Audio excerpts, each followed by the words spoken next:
Bismillahirrahmanirrahim. Assalamu alaikum, my dear students. How are you? I hope you'd be fine. I'm here with a new video which is related to question and answers of this chapter number 1, Light in the Night, of your textbook Oxford Modern English book 7. We have already completed the explanation part and now we have a set of different questions. So let's start from question number 1, part A. Before street lamps were introduced, what did people do on cloudless moonlit nights? Before they were introduced. So we have to go backwards and find out that when there were no street lamps, what did people do on cloudless moonlit nights? And the second part says, why did they need to wait for these weather conditions? Now we have to first we have to find out that what actually they were they were doing, and next we have to find out that why do they need to wait for these weather conditions. What was the reason? We have to provide the reason. So here in the very first paragraph we have the answer that on cloudless moonlit nights people would take advantage of the moonlight and go out to socialize, right? And then we do not have provided with the reason that why do people go and socialize on moonlit nights. But the answer is obvious, that of course there were no light in the absence of street lights. So they have to wait for these moonlit nights when there was moon and the light of moon was enough for them to socialize at night. So we'll write the answer as on cloudless moonlit nights people would take advantage of the moonlight and go out to socialize. This answer is provided in the textbook. And the next part, the reason, we are writing it in our own words. So they needed to wait for these weather conditions, moonlit nights, because night time in the city would be dangerous. One could drown, fall, robbed or get lost due to absence of light. Therefore they need to wait for these weather conditions. Part B. Before street lamps were introduced, again the question is similar to question number A. What were the dangers that people faced if they went out at night? What were the dangers? What were the actual dangers that people faced when they went out at night? Again the answer is in paragraph number 1, that but nighttime in the city would be dangerous. And how it was dangerous? You could trip, fall and injure yourself. If you fell in the river, you could drown, you could be attacked or robbed by criminals who roamed the streets. You could easily get lost, right? So these were some of the dangers that people would face if they go out in the night. So we'll write the answer as before street lamps were introduced, the dangers that people faced if they went out at night were like they could trip, fall or injure themselves. So students, you have to look over here that we have changed the pronoun from you to they, because we have to frame the answers in the pattern in which the question has been asked.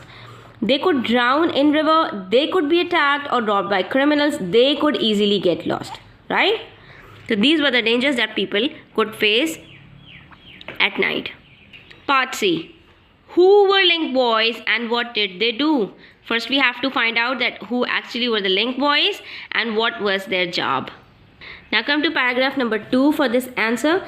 There were many link boys who would for a small fee hold a burning torch or lamp ahead of people so that they could see the way through the dark streets.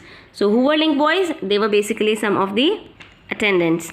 So we'll write the answer as a link boy was a boy who carried a burning torch or torch ahead of people so that they could see the way through the dark streets at night. They did it in return for a small fee. We have covered both the parts, that who actually were the link boys and what was their job. Here comes part D. What did the work of a lamplighter involve? You'll find the answer on the next page, students. As you can see written over here, the lamplighters, they became quickly an important and valued part of society. This was because they often became a key figure in their communities. So what was their job? Here it starts.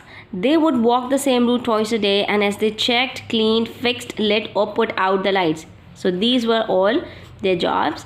They would notice what was going on around them. Many lamplighters have to make their routes safer. Their job required energy, strength, agility and reliability. They had to keep the lights clean. Again, the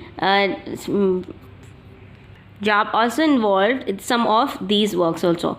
They had to keep the lights clean, make sure the wicks were trimmed to the right length, light tens of lamps in the evening and put them all out again in the morning.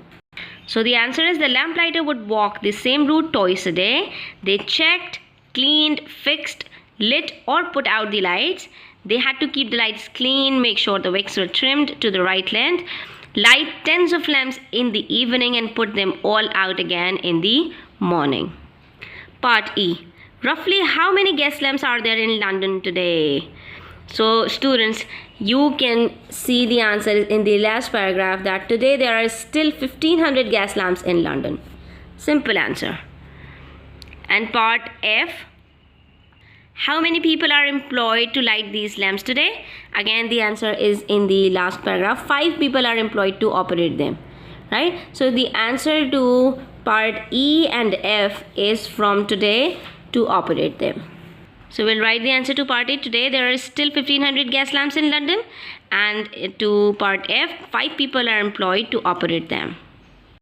Then we have part G. What were some of the unpleasant aspects of the early oil lamps? What were some of the unpleasant aspects? You'll find the answer on page number 9. The lamps were fueled by wax or oil that gave off an unpleasant smell and often dripped. So these were 2 of the aspects of these gas lamps who were unpleasant. We'll write the answer as the early oil lamps gave off an unpleasant smell and often dripped. Part H. What was dangerous about the gas lamps that were introduced in the 1800s? Now we have to talk about gas lamps. What was the dangerous thing about the gas lamps that were introduced in 1800s? So in the second last paragraph, here we have been told about gas lamps. They were better than oil lamps in many ways, although a big issue. So we have to find out this big issue. What was that big issue? With them was that every now and again one would blow up. Right? This was the dangerous thing about these gas lamps.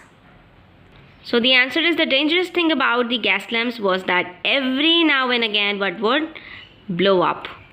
And last part of all to these questions, part I. What powers modern street lamps? Gas, oil or electricity? There are 3 means, and what are the powers that are used today to power these modern street lamps? So students, you must be familiar with the street lamps. You would have seen them on the roads that now they are lighted up with the help of electricity. So the answer is very simple. Modern street lamps are powered by electricity. Students, we have 2 more questions. They are a bit difficult. So let's see. What did the German tourist in London say was the effect of the street lamps? So here we have the answer that one German tourist visited London in the 1700s wrote in his diary. And here are his words. As it was quite dark when I came back the first evening, I was astonished at the admirable manner in which the streets are lighted up. The bright lamps made the city seem exciting and lively. The lamps are so near each other that even on the most ordinary and common nights, the city has the appearance of a festive illumination. So the answer would be the German tourist in London said about the effect of the street lamps that he was astonished at the admirable manner in which the streets were lighted up, and that the lamps were so near each other that even on the most ordinary and common nights, the city had the appearance of a festive illumination. Students, the difference between these 2 answers, the answer given in the book and the answer that I have framed out, are a bit different, and the difference between the 2 is of the direct and indirect speech. The answer given in the textbook is indirect speech. That is, the direct words of German tourist have been provided to you. But here I am writing the answer using that and writing in indirect speech. This is the difference between the 2. Now part K says, how did the introduction of gas lamps change the work of a lamplighter? This was covered by Charles Dickens in his collection. So let's see what were the changes that gas lamps introduced. In the last paragraph on page number 9, you'll find this answer. When gas lamps started to be used from 1805 onwards, they changed the work of the lamplighters. And how it was changed? The gas lamps were much quicker to light and didn't require lots of work, like the oil lamps, such as changing the smelly oil and replacing and trimming wicks. Some of the lamplighters felt the job wasn't the same anymore.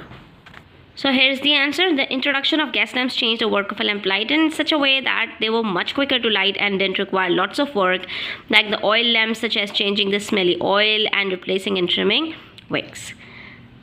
Okay students, now come to question number 2. We have completed question and answers, and now we'll move towards the true and false part. Here we have 6 statements, and now we have to find out, are these statements true or false, or which of them are true and which ones are false. London had street lamps before Paris. This is false. London grew rapidly in the 1700s. Yes, true. Lamplighters work all day. No, not all day, but twice daily. The oil lamps used to give off a pleasant smell.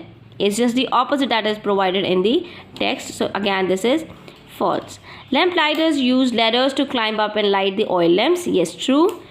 Charles Dickens was a lamplighter. No, he was a writer. So this is false. Now come to question number 3. Here we have been provided with the RTC, that is reference to context. So we have 2 of these statements, and we have to solve these questions. The authorities realized the benefits that brought and took over the installation and maintenance of them. Question number 1 says, what is meant by the authorities? What is meant by the authorities? Of course, the people in power. And here it refers to the police department. And part 2, what were the benefits of having street lamps? So at first, when the street lamps were introduced, it reassured people and made them feel safer. This was the first benefit of the street lamps. So we'll write the answers as the authorities means the people in power. Here it refers to the police department. And part 2 says the street lamps reassured people and made them feel safer. This was the very first benefit of these street lamps. Part B. There's no more going the rounds to trim by daylight, no more dribbling down of the oil on the hats and bonnets of ladies and gentlemen. When one feels in spirits, any low fellow can light a gas lamp. Part 1 says, who said this? So these were the words said by the Charles Dickens in his story. And the 3 sections, going the rounds, when one feels in spirits, any low fellow, that are underlined are examples of old-fashioned language. These are not used today. So discuss what each one means and write down your answers. The answer is of part 1. In the story The Lamplighters, written by Charles Dickens, one of the characters talked about the change from oil to gas lamps and said the above words. So these were the words that is said by some person, some of the character in the story of Charles Dickens. And to part 2, the answer is about the phrases given to you in the passage. Going the rounds means to be passed from one person to another person and become widely known. Some of the news that is widely spreading. When one feels in spirits, it means that you are not with the person, with the people, but thinking about them. So you are thinking about the people, you are not with them. Any low fellow means anyone, a man or a boy, some ordinary one, or a person of some low worth. So any ordinary person means any low fellow. So here we have completed all the questions of exercise A comprehension, question number 1, 2 and 3 in detail. I hope students it's very much clear to you. Still, if you have any sort of questions or queries, you can ask me in the comment section. Please like, share and comment about the video, and subscribe to the channel if you are new. Thanks for watching the video. Take care. Allah Hafiz.